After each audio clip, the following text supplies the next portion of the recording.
छात्रों, अगर आप क्लास 11th में आर्ट्स सब्जेक्ट लेने का सोच रहे हैं और जानना चाहते हैं कि आर्ट्स में कौन कौन से सब्जेक्ट आते हैं और एडिशनल सब्जेक्ट क्या होते हैं, ऑप्शनल सब्जेक्ट क्या होते हैं और कंपलसरी सब्जेक्ट क्या होते हैं, आज हम आपको आर्ट्स सब्जेक्ट के बारे में डिटेल में यहाँ पर समझाने वाले हैं। अगर आप क्लास 11th आर्ट्स के संबंध में जानना चाहते हैं तो ये वीडियो आपके लिए बहुत इंपॉर्टेंट होने वाली है और साथ में आपको ये बताएंगे कि आर्ट्स लेने के क्या फ़ायदे हैं, क्या आर्ट्स लेकर आप आईएएस या फिर आईपीएस बन सकते हैं और आर्ट्स के संबंध में तमाम प्रकार की जानकारी आपको यहाँ पर इस वीडियो में मिलने वाली है।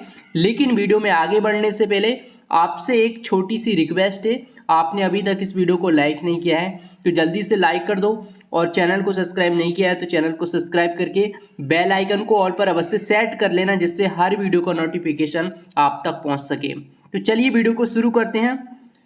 छात्रों, सबसे पहले तो हम ये जान लेते हैं क्लास 11th में आर्ट्स में आपके 5 सब्जेक्ट होते हैं और जो आपके 5 सब्जेक्ट आपको क्लास 11th में लेने होते हैं, जिसमें से 4 तो आपके कंपलसरी सब्जेक्ट होते हैं, यानी कि जो एक ग्रुप रहता है उसमें से 4 सब्जेक्ट तो आपको लेने ही रहते हैं, वो आपकी 4 सब्जेक्ट कंपलसरी हैं।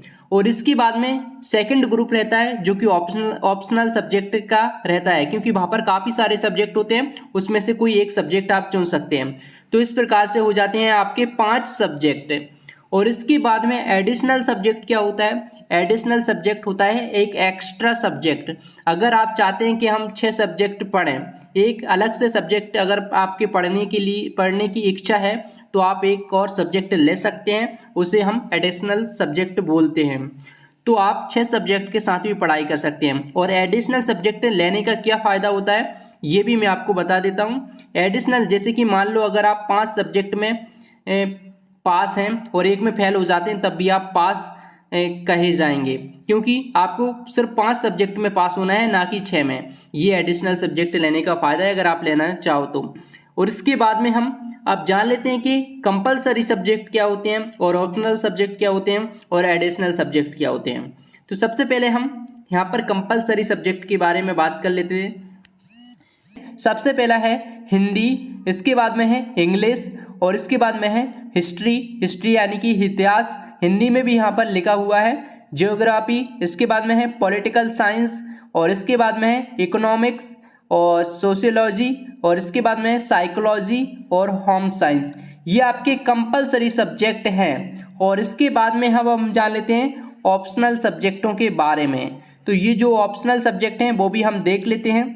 तो ऑप्शनल सब्जेक्ट आपके हैं कंप्यूटर साइंस, मैथमेटिक्स और फिजिकल एजुकेशन, ड्राइंग और फिलोसफी और योगा, डांस, म्यूजिक, संस्कृत और इसके अलावा और भी काफ़ी सारे ऑप्शनल सब्जेक्ट आपको देखने को मिलते हैं। छात्रों, जो कंपलसरी आपके सब्जेक्ट रहने वाले हैं, यानी कि जो मेन सब्जेक्ट आपके हैं, इसमें से 4 सब्जेक्ट आपको लेना है और इसके बाद में ये जो ऑप्शनल सब्जेक्ट हैं उसमें से आपको यहाँ पर एक सब्जेक्ट लेना है।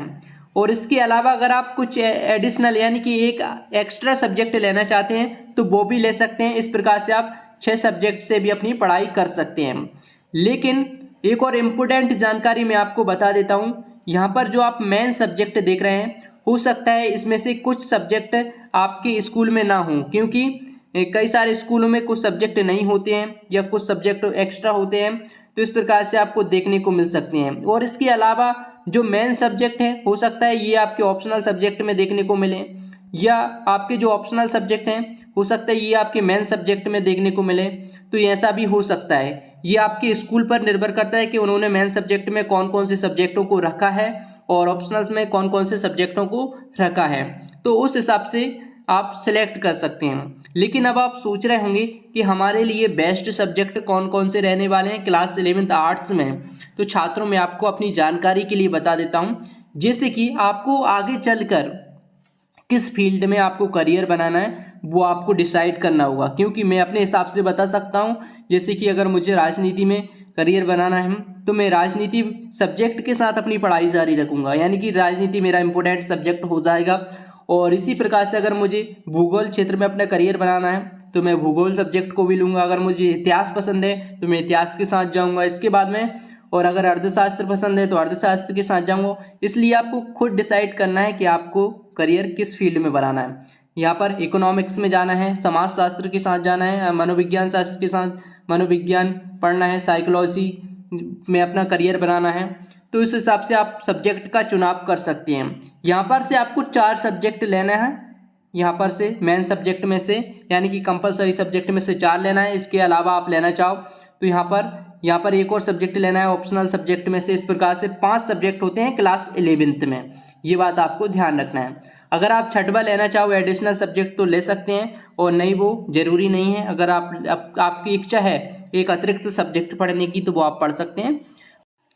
और छात्रों, इस प्रकार से आप खुद डिसाइड कर सकते हैं कि आपको किस फील्ड में करियर बनाना है। उस हिसाब से अपने इंटरेस्ट के हिसाब से सिलेक्ट करना सब्जेक्ट, किसी के बोलने पे मत करना, नहीं बाद में आपको पछताना पड़े। इसलिए मैंने भी आपको यहाँ पर नहीं बताया।